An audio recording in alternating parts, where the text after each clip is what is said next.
ઘાસના પૂળામાં આગ ભભૂકી ઉઠી છે। ડીસાના માલગઢમાં ઘાસના પૂળામાં આકસ્મિક આગ ભભૂકી ઉઠતા લોકોમાં દોડધામ મચી હતી।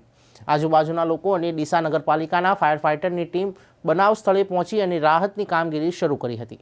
ડીસા તાલુકાના માલગઢ ગામમાં આવેલ ખેતરમાં ઘાસના પૂળાના ઢગલામાં આકસ્મિક આગ ભભૂકી ઉઠતા લોકોમાં દોડધામ મચી ગઈ હતી।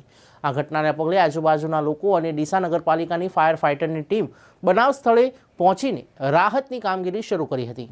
ડીસા તાલુકાના માલગઢ ગામમાં આવેલ જોધપુરિયા ઢાણી ખાતે નદીના પટ નજીક રહેતા જયરામભાઈ ભગવાનભાઈ સોલંકી ખેતી કરી પરિવારનું ગુજરાન ચલાવે છે, જેઓ તેમના પરિવાર સાથે રણુજા પગપાળા સંઘમાં ગયા હતા।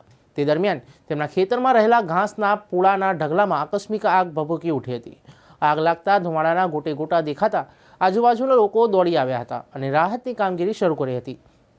આ બનાવની જાણ કરતા ડીસા નગરપાલિકા ફાયર ફાઇટરની ટીમના ધનરાજભાઈ સોમાજી પરમાર અને તેમની ટીમ પણ તાત્કાલિક બનાવ સ્થળે પહોંચી હતી।